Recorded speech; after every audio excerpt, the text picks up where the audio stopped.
G'day,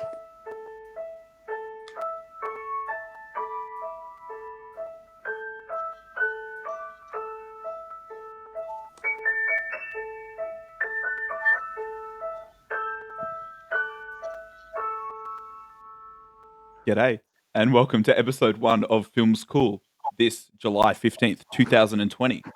My name's Adam, and to round out the crew, we have the movie guru himself, Josh, aka J. Luke, that you can follow on Letterboxd. Sorry, let me just preface with that. How you doing, Josh? I'm doing well, mate. How are you? Yeah, really good, thanks. And next up, we have the final girl and the scary movie maiden, Emily Pratt. Hello. Great one, Em. Great one. Such a good start. That's exactly what we wanted. Hello. And we're off to a ripper start to episode 1. All right. And then finally, I like to call this man the rom-com expert because he's talked to me at length about Love Actually.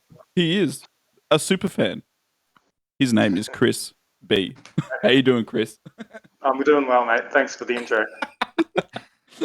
Excellent. Love Actually is a pretty good movie. I don't see the joke about this. No. I reckon it's a fantastic movie. I've got nothing It's wrong great. with it whatsoever. You don't want to get me started on Love Actually. I actually do. All right, mate. Yeah, maybe not tonight. All right. So yeah, I guess we thought we'd start doing a movie podcast where we just talk about the movies that we've been watching week by week. So I guess do you want to start off with what we've all been watching during the week and what we've been thinking of those, and then we'll jump into a big topic. And for the very first episode, we're going to be jumping into Christopher Nolan's Memento. So yeah, take it away, whoever wants to start. I guess I'll get us off to a start. I watched a movie that I know you also watched in Palm Springs. What a ripper. Oh, I loved it. Absolutely loved it. It's your standard infinite time loop movie, as Andy Samberg says in the film, but it has all you need. It has great chemistry between both the leads and really everyone. Acting's great. Genuinely funny. It doesn't seem like it's trying to be funny as well. Yeah, loved it. Absolutely. So yeah, it's just like a Groundhog's Day movie. And I guess I think the only other movie that in recollection that sort of groundhoggy is Happy Death Day to You. The second one's really good. Yeah. So this one's the I guess the Groundhog Day spin is rather than him being alone, Andy Samberg has someone. A girl who comes into it. It's really reminiscent of a TV show on Netflix last year called Russian Doll, which I highly recommend anyone checks out if they're listening. Oh, I haven't checked it out. Is that any Definitely check it out. Yeah, it's one of my favorites. Yeah, highly recommend Russian Doll. Haven't seen Palm Springs though. Yeah, so I think the thing that I like the most, I thought that Andy Samberg and the actress's name, which I can. What's the actress? Yeah, I had trouble with it as well. Christine Milioti. She's That's the girl, the the girl from How I Met Your Mother, the wife. That's the only place that I know her from. Spoiler alert. So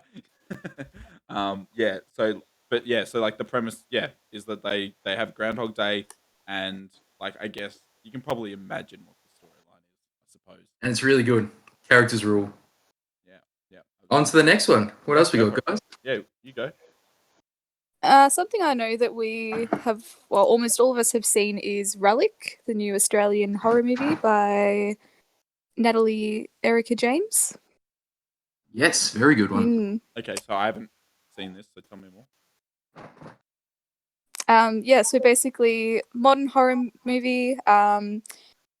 It's quite an interesting one. It's it definitely won't be for everyone, I don't think, but it's quite a slow burn where it's just basically looking at a family, family, mother and daughter who go to see their grandmother who has gone missing, and then she reappears.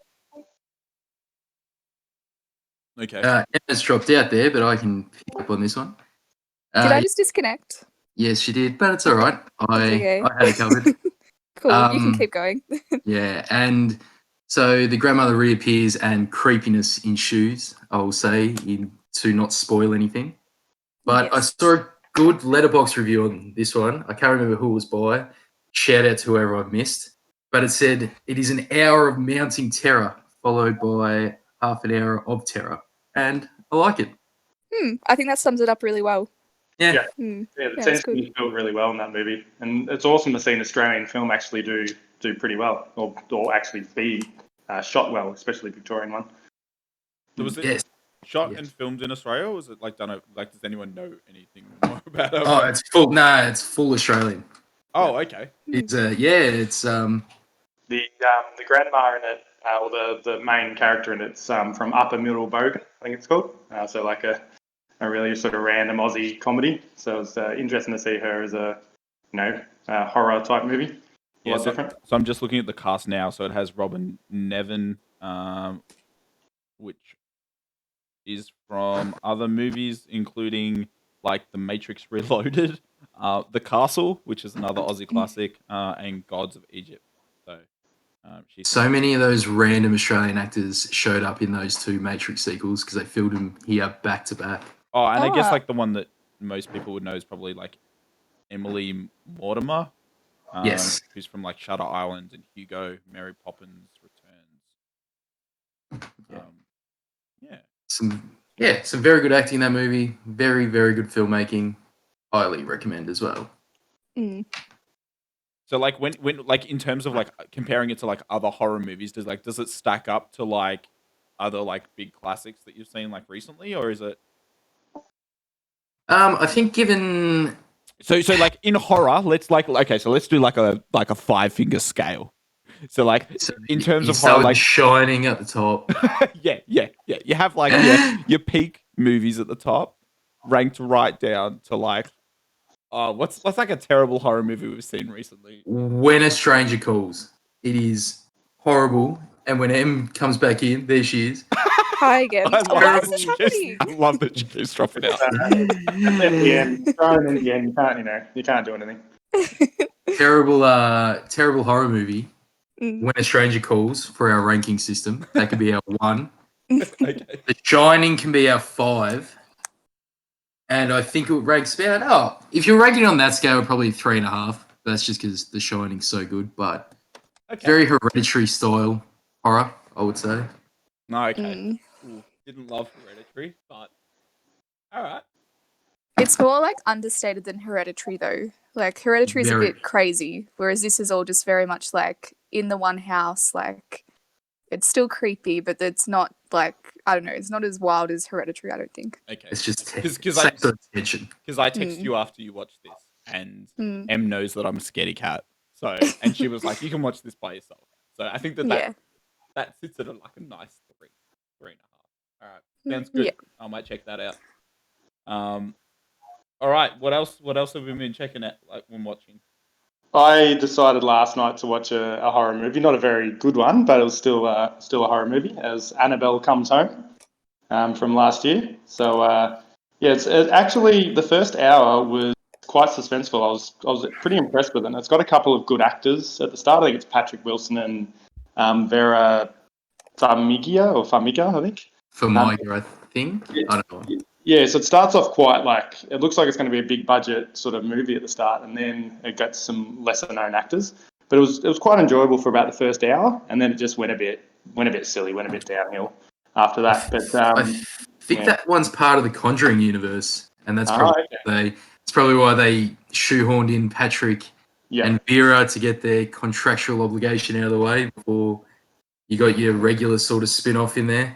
So, I reckon it would have helped with the budget too a little bit because they only sort of were there for like 10, 15 minutes of the film probably. Absolutely. But yeah, it's definitely pretty eerie, and I was watching it late at night alone. Probably the only thing that could have made it better was if I had some freaky doll in the corner, like a Chucky doll or something like that. Might have helped me get a bit more. So yeah, just pitch me like quickly, like what's the like synopsis and like plot, like where does it go? Yeah, so it's like you don't actually need to watch the first two. There's two before it, but Annabelle is essentially looking for. So this doll's essentially looking for a soul to find, and the character by Patrick Wilson and Vera, they try to stop these sort of things happening. So they've taken it to their house and locked it away in sort of a basement type area. But as soon as someone comes in contact with it again, it all kind of can spiral out of control again. And yeah, so without giving away too much, that's kind of the context there. And obviously, somebody does find it, and then it gets unleashed. But yeah, that's as much as I can say without giving away the full plot. Yeah. Okay. Cool. Yeah. And on the five number scale, where did Yeah. it sit? It's a solid 2.5, I reckon, in the end. Yeah, solid 2.5. It's not bad. out of It's a 5, decent watch. Yeah, Something to do. the first hours, it's probably looking at 3.5, and then the endings is sort of It's a sharp turn. just went an hour and 45 too. So I think a good horror is probably around that hour and 20, hour and 30 minutes. Yeah. So yeah, it's probably a little bit too long. All right. Sweet. All right. Anyone else watched anything else good? I watched 2 silent movies over the last 24 hours. Both Charlie Chaplin. I Oh, watched, cool. yeah, And like I did read your Letterboxd review. Yeah. And you sparked my interest. So yeah, tell me more. Well, so City Lights was a romantic comedy, and it was about the tramp, obviously Charlie Chaplin's famous character, who is homeless and he falls in love with a blind flower girl who's selling flowers on the streets of New York. And he befriends, in a very turbulent relationship, this millionaire who's trying to kill himself. And the tramp keeps saving him from killing himself, both accidentally and on purpose. But this guy can only remember him when he's drunk. So they have these wild nights out. And every time he wakes up, he's like, I don't know this man, get him out of here. So anyway, the girl believes that the tramp is the rich millionaire because she can't see anything, and everything that's been presented to her, she believes he is this rich, sort of Gatsby-esque millionaire. And it's how the relationship develops from there, with some just beautiful physical comedy from Charlie Chaplin without giving away the full plot, because it has a great character arc, which you couldn't do in a regular film these days, I don't think. So this is all silent, this film? So sound films, or the talkies as they call them, had been invented at this point, but Charlie Chaplin was just like, nah, man, I don't need my characters talking to make a good movie. So he continued to make silent films, but with the help of them being able to have a soundtrack with them. Okay. Cinema to set up everything. He had a soundtrack to it. So it does have a couple of words spoken throughout it, but mainly it's just this musical score that he composed himself. It sounds really cool. I've never seen a silent film. And it's like, it's what, from like the 1930s? Something like that? I loved it. Is the Absolutely penis loved the it. I also silent watched film? Modern Times, which was again great, but I feel like I watched them both so close together. I keep dropping out, I think. Just say what you were going to say again. That's all right. Oh, no. What I was going to say is I watched Modern Times as well, which was just a slightly worse version of City Lights. Oh, okay. So if you're going to recommend one of the two, you reckon like go for the Definitely. Lights. Definitely City Lights. So it's a good test, because if you've never seen a silent film, you're not going to like any others if you don't like this one. Okay. So accessible. It's so good. Yeah. Highly recommend. Cool. Pretty solid review. Yeah. Yeah, you've definitely piqued my interest, that's for sure. Hmm. I mean, we really shouldn't be surprised. It's Charlie Chaplin. That's true. All right. Do you have anything else that you watched this week? Do you want to talk about? Oh, look, nothing that I would recommend people. Like, if I talked about this movie, I would just be going on a rant, and I don't think we need that. So, No, I feel well, all right. We got time to burn, so like, tell us what we should avoid this week. okay. Yeah, Well. maybe that's how we end this segment. Every single, you got to finish this with the week with this is a movie to not watch, because I Avoid. definitely have one of those. So Okay. go ahead. Well, my movie to not watch is The Goldfinch, which was, it came out last year. It was based on a novel which I read recently, Donna Tartt's Pulitzer Prize-winning novel called The Goldfinch as well. And it is quite possibly the worst adaptation of a novel that I have ever seen in my entire life. Okay, it was just appalling. Like, they took everything good from the book and just basically were like, nah, let's ruin this. And yeah, like, I'm not even exaggerating. Like, Josh watched it too. He hasn't read the book, but like, just as a movie, just dreadful. It was 2.5 hours long. Like, to be fair, it didn't actually feel like it dragged, but it actually felt rushed because there were all of these things happening in it, but they just kind of like glossed over all of the events, and it was just like, oh, okay, we'll just like move on from that guy like getting shot or this happening or his dad dying. Like, it's just, yeah, really, really awful. The characters weren't likable, which is like one of the strengths of the novel. And yeah, it was just extremely boring, and nobody should waste their time watching it. So, in this instance, you definitely recommend that people read the book and just avoid the movie entirely. Yeah, yep. Even though the book's like 800 pages or something ridiculous, it will take you longer to read the book, but at least you won't feel like you have wasted any hours of your life once you are done. Can you just give me like a pitch on like just really quickly on like what the synopsis is? Yes, of course. You don't need it. Nothing happens. I'll just cut in here. Nothing happens. So it's like Little Women then. Do not start. Ooh. Do not start. There's some very opinionated people here. Yeah. I know, but in that one I'm right. So basically the book though, it's about this kid called Theo, whose mum dies in an art gallery. They're in a museum in New York when there's a bomb that goes off. He survives, and while he's there, there's this like old guy who's dying as well, who convinces him to take one of the famous paintings. Called The Goldfinch. So he steals this painting, and it's basically just about his him growing from being a child all the way up to an adult, and him kind of getting drawn into like the like art crime world. I don't know what you'd really call it. And crime underworld. I don't know. And then also I guess like obviously dealing with the loss of his mother and stuff, because he was really close to her, and he's got like an absent father, and yeah. Wow, that actually sounds quite intriguing. Maybe the book would be worth checking out. Yeah. Yeah, can recommend the book, just not the movie, unfortunately. Sounds good. All right, Chris, do you have anything else that you watched this week? Well, I'm happy for you to cut this out if you want to, because obviously have mentioned why I'm the rom-com guy, but I feel like I have to elaborate on this, so feel free to delete this. But as you've already said, I love Love Actually, and I'm openly proud of saying that. I've said that to heaps of people all the time. It's a great movie, and also if you haven't sung Come On and Let It Snow at Christmas time, you haven't lived. So I don't know if you know that song, but it's the wet, wet, wet version of Love Is All Around You, but now it's called Christmas Is All Around You. What a classic. Can't do any better than that. Other reasons I'm the rom-com guy. 50 First Dates. Love it. Drew Barrymore, Adam Sandler, in their prime. What more could you ask for? Great movie. Couldn't agree with And lastly, my other favourite rom-com movie is, and probably the biggest out of the lot, it's the biggest love story of all, between a teenage boy and the robot sent from the future to protect him. You all know what that is. I'm sure Josh knows what it is.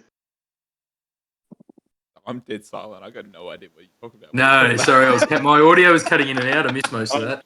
Yeah, Love Actually, it's awesome. A teenage boy and a robot sent from the future. Oh, the greatest action movie of all time. No, greatest love story of all time. It is. It's the greatest action movie. It's the greatest sequel. It's the greatest love story. That's correct.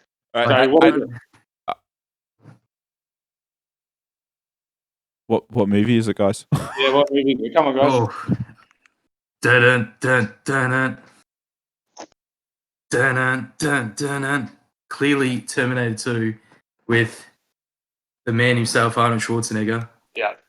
And John Connor is John Connor's the name in the film. I don't know his actual name. But John Edward Furlong. Is Terminator 2 a love story, though? I would absolutely. It is. What? Do you love your dad? Do you not love your dad? Man, this is some hot takes right now. I can't. All right. I watched that movie twice in the last week. It's not creepy like the movie Her with Joaquin. How do you say his name? Joaquin Phoenix. Joaquin Phoenix. Now that's a weird love story between a man and his computer.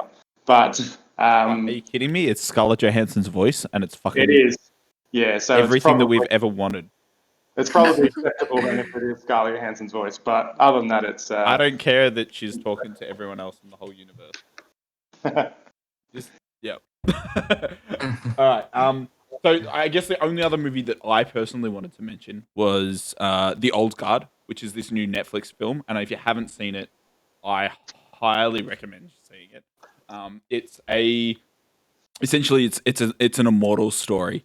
So there are a few select people throughout society who are immortals, and it started at the beginning of time, and uh, they essentially are living now in modern day, but they've existed for the last 2,000 years, is what it's implied. And the idea is that there's only a select few, and your immortality runs out at a certain point. And that's a big plot point of the movie. But these group of individuals have been parts of really important historical events throughout time, and they're like essentially like a secret society. Anyways, all I can say is like I was blown away. It's definitely very comic booky and like campy. Um, Is it like a superhero sort of movie? Or is it like an action or like what? it's very action. It has like Charlie's Theron, and it has this like fantastic, like a really good like cast and group. And I really feel like Charlie's Theron can do no wrong. Like she is just a absolute badass in the movie. The only thing I will say is like the biggest knock to the entire movie is the music. I don't know who chose the music. It's a for big this. knock. It's It's a big knock. like I feel like one of the producers was like, "Hey, here's my 15-year-old daughter. She's hip. Oh no. She knows music," and they play it at the absolute worst times. Like we're in this epic fight scene, and I'm like, "You have got to be kidding me! Who chose this? It's so off-putting, and like it happens all the time at like the worst points, and it's like infuriating." But like if you like the concept, like don't get me wrong, there's like lots of plot holes throughout, like that, like, but it's fantastic, and it does like this. There's this like it does that thing where it leaves you with a ending to the movie, where like I'm so ready for more to be set up in this universe. Like I want more. And there's this one like story thread halfway through, and it's like really like not much of a story thread, but like it's shocking. And the whole time, like I went to bed that night thinking about this movie, and it's on Netflix. So like yeah, like it's a direct to I guess VOD. VOD, yes, that's what it's Yeah. called. Yep. Yeah, highly recommend it. If you haven't seen The Old Guard, like it like I watched this and then I watched Palm Springs like back to back, and it was awesome. Like those two movies alone, I was like, man, like this year hasn't been so bad. So yeah, that's the only one. But my terrible movie of the week, I'll just jump in and just finish off me. The movie that I recommend that no one ever checks out. And sorry if that's offensive, but The Invitation. And this is Yeah. something that I watched with Emily, and we were texting as we were watching it. And what a absolute piece of trash! It's essentially a guy goes to a house party and talk, and like he just puts himself in like terrible situations, and he could totally have just left the party, and nothing bad would have happened. But he continues to 'Cause- stay. Sorry, Emily, you jump in. I was just gonna say, mind you, like this dinner party, it's like his ex-wife. Okay, so he's going to a dinner party with his ex-wife and her new boyfriend, husband, I don't know, and he's taking his new girlfriend along, and it's all just very sus. And like, yeah, just from the moment he gets there, he's very suspicious. He like voices multiple times that he's very suspicious, but he stays in that situation, and it's just like, just very dumb. And the wife is like noticeably like off-putting. Unhinged. Yep. Yeah. Like there's multiple times where I'm like, if I was at this party, I'd probably be like, "Fuck you Let's guys, go." I'm out." Yeah. But just it keeps going, and Yeah. no, terrible. All right, Chris, did you watch anything terrible or Or Josh, did you watch anything terrible? I definitely watched something terrible. I watched a movie called Scoob to The animated one? the animated one. Yeah. Yeah. So just as we we're talking about how good 2020 was, I'm about to bring that just completely unhinged with one of the worst movies I've ever seen in my entire life. I'm actually with you on this one. It was terrible. I am all for the straight to VHS Scooby Doo movies, the cartoon ones. I love them. I will sit there as a grown adult and watch them and be like, "Hey, yeah, that's pretty good." There's so many bad things I can say about this. You want to talk about music being put in terrible positions? They had really good songs that they were like, "All right, we'll throw this in there," just in a random scene for no reason. I'm like, "You play me a song I like while I'm watching something that has nothing to do with it. Doesn't make any sense." Voice acting sucks. No one cared. Most of all, me. Yep, 100%. I went into that movie watching it because Zac Efron was doing a voice. And Yes. I will be honest with you, he maybe had like 5 lines of dialogue, and it was really upsetting. I didn't know it was Zac Efron No, so for the entire movie. Zac Efron played Fred. Fred. I realized after it. I was like, oh, I know Will Forte replaced Matthew Lillard, who had been doing it since the live action movies. Yep. And he could not have given less of a fuck. Honestly, he did not care about this at all. He's played Shaggy and he's just rolling in like, oh, yeah, hey guys, what's going on? And then I'm just like, oh my God, why am I watching this movie? Just a quick question, Josh. Zac Efron was the reason you wanted to watch the movie? Not No, That was me. I That was love me. Scooby Doo. No, not you, Josh. I mean, Adam. Sorry, I meant to say. Yep, 100%. I'm a Zac Efron super fan. High School Musical fan, or Are you kidding me? High School Musical, right? 17 This again. makes a lot of sense. That one with Robert De Niro that's escaping me. That Yeah, one with Adam Levine that's escaping me. He's a goddamn they're actually god. they're Are you good. Those kidding me? ones. Have you seen his body? Jesus. Disaster Artist. Let's not forget that. Yes, thank you. Yeah, Oh, yeah. He's also just launched that new Netflix TV show Right. that I will definitely check out this week. Wasn't he in that? The Ted Bundy one? Wasn't he Is in that- that Ted Bundy movie as well? Yeah, he was in the Ted Yeah. Bundy movie, but he also released this new one about like sustainable living and stuff like that. I'm super pumped about. I'm probably with you after High School Musical though, but I'll allow you to keep the High School Musical one. I will say that like I feel like his worst role was probably Baywatch. I actually still haven't seen that still. I saw it in the movies. It's pretty hard to make The Rock unlikable in a movie, but that movie tried its best. 100%. So like, okay, just really quickly to like sort of sound out, I guess, this segment before we move on to Memento. Any TV shows that you've started watching or just like flicking through that you'd recommend people check out? Nothing really from me. I watched the first episode of The Last Dance, but I'm sure everyone's talked about that ad nauseum. I still like Better Call Saul if we're going for Netflix and Netflix and Stan TV series. Better Call Saul is quite a good one. The follow up to the prequel to Breaking Bad with Saul Goodman. I've started Better Call Saul, and I would say it's quite good. Emily, do you have anything? Not really. I've mainly been watching films lately. I don't know whether it was like a 4-part documentary though. I watched the Jeffrey Epstein doco. Oh yeah. Oof. Yeah, which like it was all right. Like I don't know, I think it was good at like showing the side of the victims. I think it did really well to like include them and have their voices heard. I don't think it really shed like too much like new light on anything in that case. But yeah, like only 4 episodes. And yeah, like worth checking out, I guess, if you're interested in that sort of stuff. Let's be honest, it's probably going to have another 3 seasons. So. Well, yeah. Yeah. Yeah. So maybe this is a really selfish segment for myself, but yeah, I watched 3 like pretty good TV series that I highly recommend. One that like I was watching like Hollywood Insider on YouTube, and this guy came up called Remy.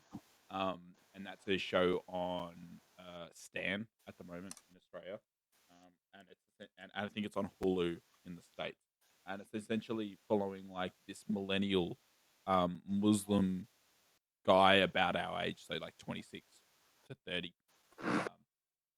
Sorry, Chris. And yeah, it essentially like follows his life and like his struggles with like both religion and like sleeping around, and I don't know. It's like I've never seen that um that perspective and like that sort of insight into a different culture. And I think that's like it's like if you guys like comedy, highly recommend. It's very entertaining, but it's also just sort of like eye opening.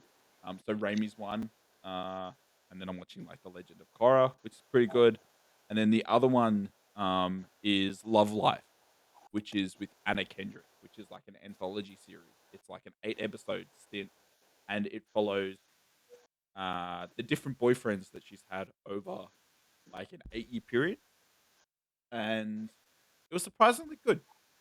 I don't know, maybe as a single fellow, it hit me a little bit harder than I needed it to. But yeah, it was really good, and like probably the bottle of wine didn't help. But if you're interested in like the sort of like a slice of life, but then like they jump ahead every year, it's quite a good TV series to check out. Yeah, all right, cool. Like let's shelve that, and let's get on to the.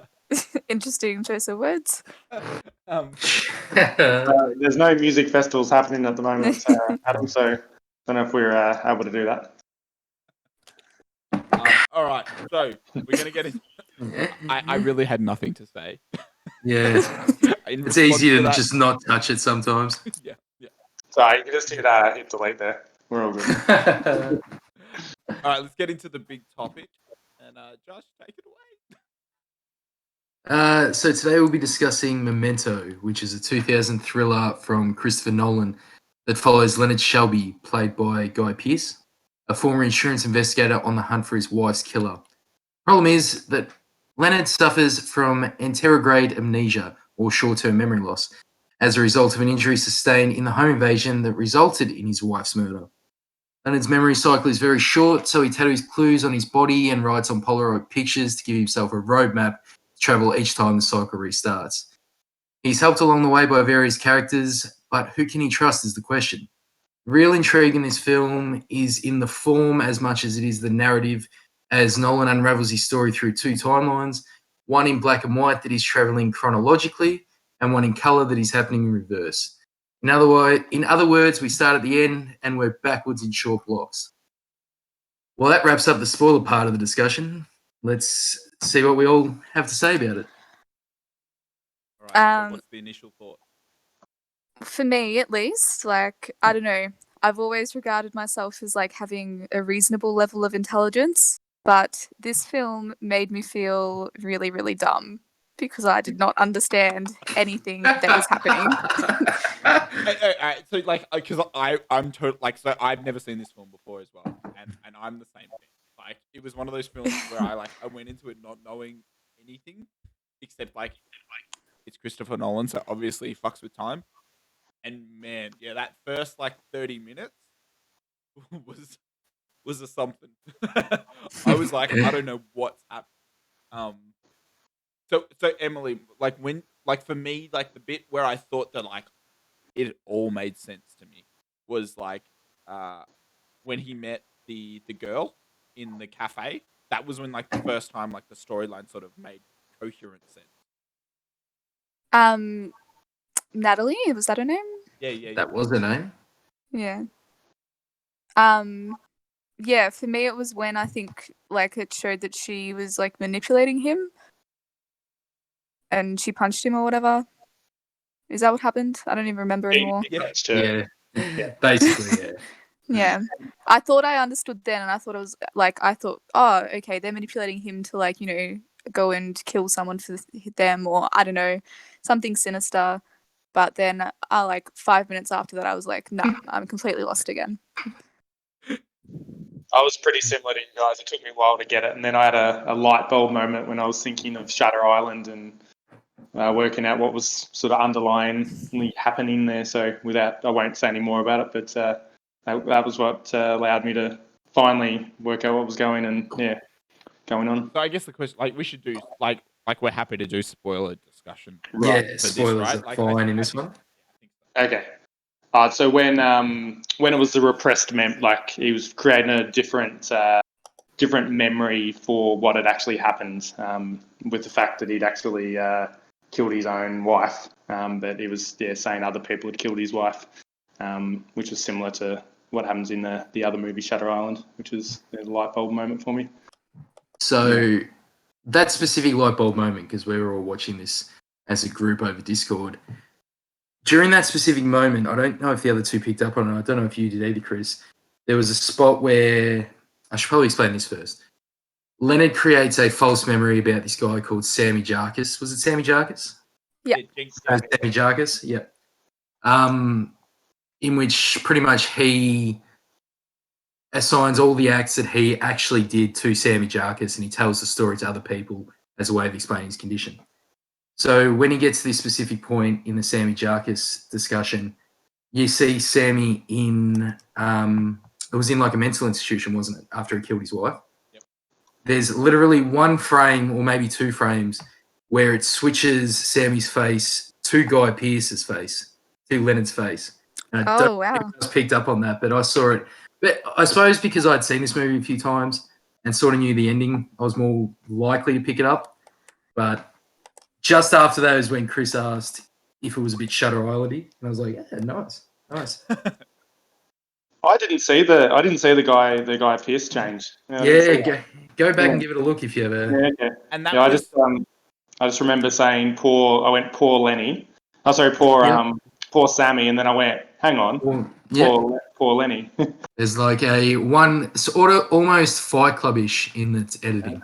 That's cool. And that was like it was black and white at that point, wasn't it? So like sort of. It was like washed out almost. I don't think it Yeah. was black and white, but So I guess like for people who haven't watched this, so there's like the film's cut in such a way that segments of the film are running backwards in time.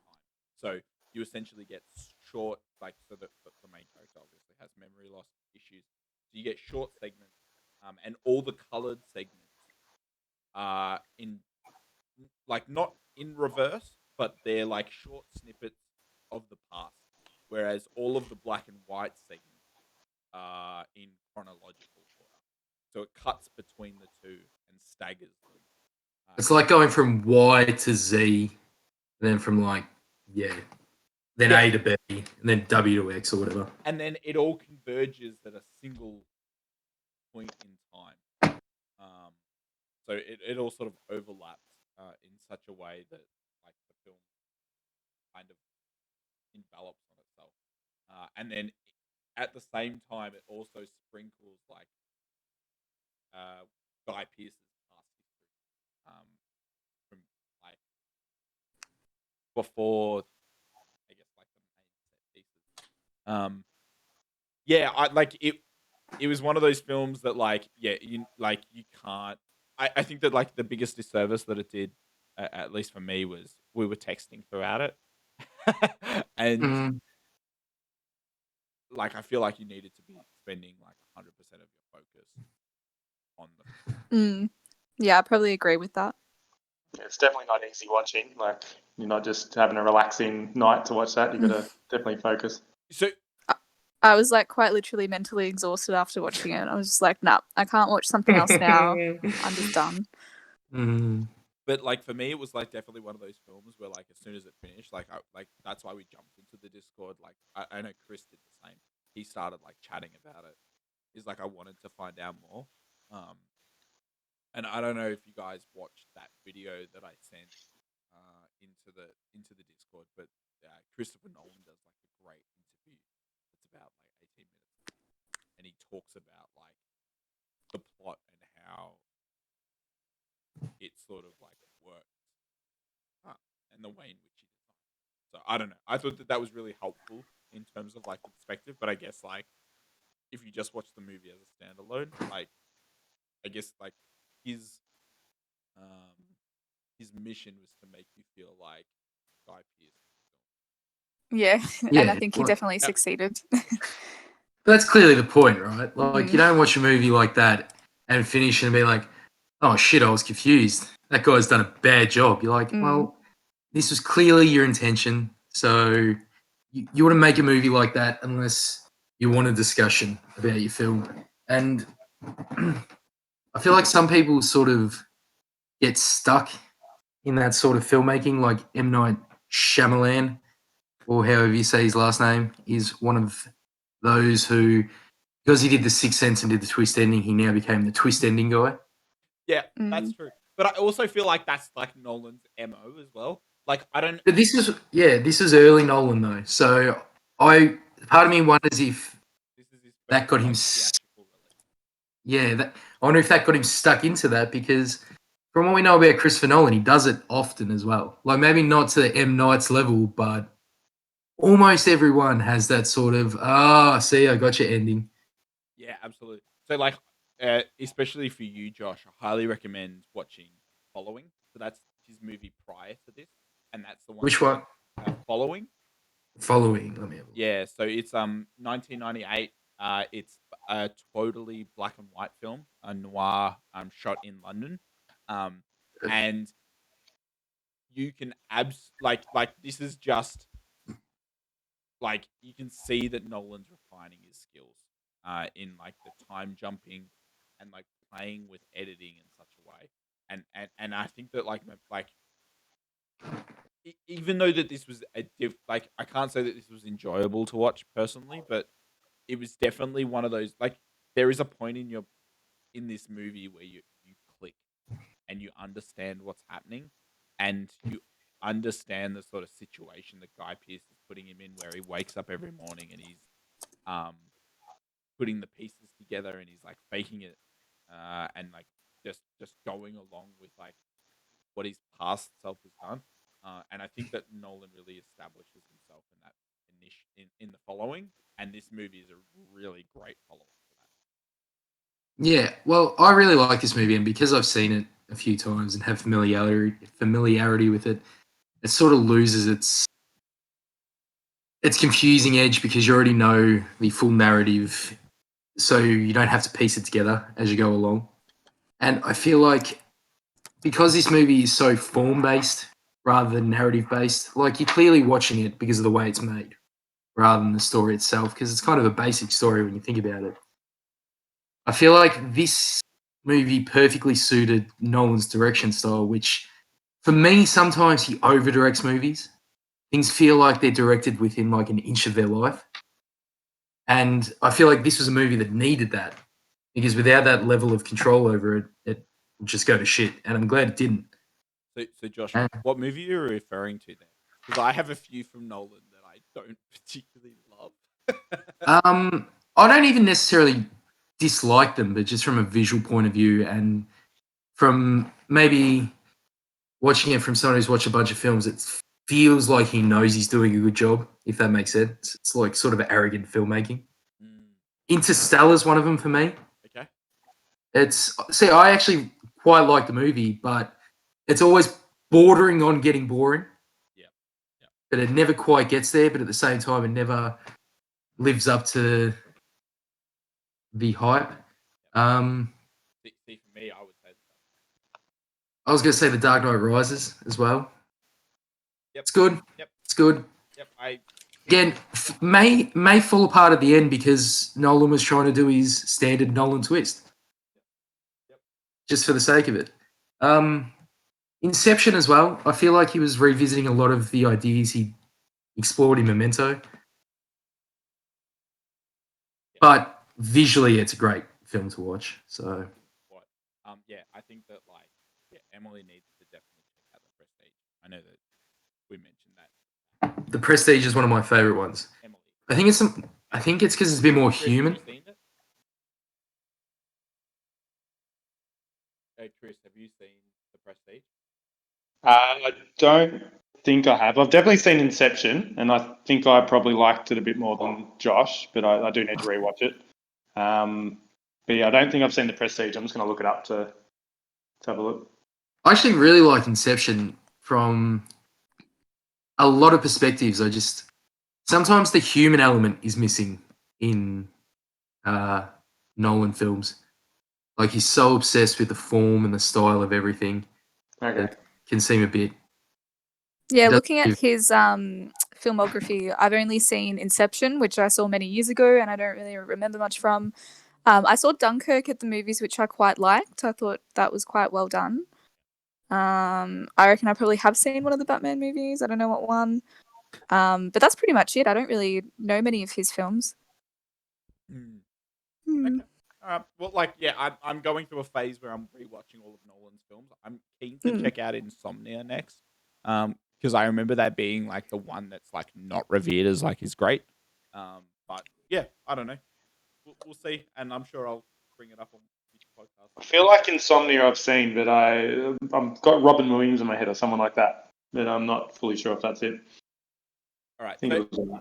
so Memento, like I guess like just unanimously between the four of us, like what do we think? Do we recommend people check it out? Like what are our thoughts? Yeah, definitely check it out, but make sure you're probably not messaging on a Discord or something. Make sure you're actually fully switched into the movie so you can understand all the subtleties that are going on. And I will like to add, I know I said it before, but Guy Pearce is amazing here. Let's give a shout out to the Aussie boy. He's phenomenal in Memento. Isn't he what? And Yeah, Oh. very. like when you look at his IMDb page, this is really like the movie that sort of put him on the map. And in addition to that, like, do you know that they were supposed to cast Brad Pitt as the main actor? But they I couldn't didn't, afford but it him. makes total sense. And look, I love Memento and I love Guy Pearce, but put Brad Pitt in anything and I'm giving it an extra half a star. Yeah. Just straight facts. And like just to add some more fun facts to the the whole movie. So when they went to advertise this movie, like back in 2001, rather than doing sort of like the normal advertisement like regime where they like pitched it to like Guy Pearce as like the main actor, because Guy Pearce wasn't super well known back then. He'd like done one movie as like the bad guy in The Count of Monte Cristo. They actually like advertised this movie in like magazines and like on daytime TV in the US, and that's what gave it the box office of like 40 million. Oh wow. Yeah, so like it actually got like quite a big viewing, like considering the type of movie, and like Christopher Nolan hadn't really done any other movies for this. It was a $4.5 million budget and it earned 40 million. So that's a nice payoff. Decent Yeah, return on solid. investment. Yeah, absolutely. Anyone have any other thoughts just before we close off? Guy Pearce is great in Priscilla, Queen of the Desert, or whatever it's called. That's a classic movie that's interesting. He's very, very good in The Proposition, if anyone's ever heard of that. No. Which is an Australian Western set in the 1800s. And it's written by one of my favourite musicians of all time, Nick Cave. Oh, okay. To another Aussie. Oh shit! It's got Ray Winstone in it. And it is phenomenal. Yeah, it's one of the best Westerns I've ever seen. I might check that out. So it's a Letterboxd average of 3.7, which is fairly It's not high. bad. Yeah. Mm. All right, so that closes off the big discussion of Memento, and I guess like the final segment for this podcast will be what are we going to watch next week as our big topic? And we've had a few suggestions, so like jump in. What do you guys reckon? What do you want to do? So we were thinking it was out of The Matrix or the others.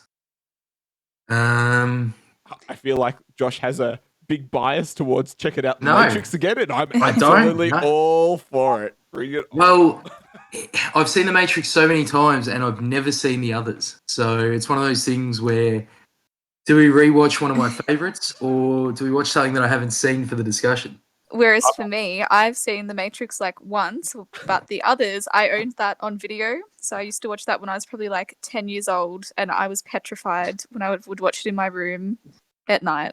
And it would, yeah. So, Both films have Aussie connections, so I'm on board The Matrix. I haven't watched it in a while, and I used to love it. So I want to see if that love is still there. Mike, okay. what's the Spoiler alert, it is, because that movie's awesome. Yeah, it's either that or Love Actually, guys. We've got two options. All right, we're watching The Matrix. We're watching The Matrix. Matrix it is. So, just quickly, what's the Aussie connection to The Matrix? Oh, you mean as in like Hugo Weaving? No, it was, I didn't, and I actually screwed up when I said it because I was like, "Oh no, 2 and 3 were filmed here, not the first one." And thanks for bailing me out there. Yeah, Hugo Weaving. Hugo Weaving is the Aussie. Token Aussie. All right, number fantastic. 2 and 3 were done in Sydney, weren't they?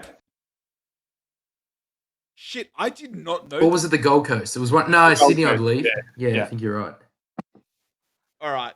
Yeah, they filmed them back to back. Sick. All right. Well, let's talk about it next week. And look, thanks so much for watching episode 1 of Films Cool, the podcast where we talk about all the movies that we've been watching during the week and things that we recommend and things that we think that are trash. You can follow us on Letterboxd, and I think that's probably the best platform to follow us on if you are interested. We have Jay Luke, which is the movie guru. We have That's Emily me. Pratt, That's Chris Birchie. Is Let's go. Is that what we have? Yeah, let's keep the ambiguity there and not give it. Yeah, maybe not, because privacy is important. And then you can also follow me at King Frogby or Adam Werner. And look, thanks so much for listening along, and we'll be back next Wednesday for the next podcast. Thanks so much.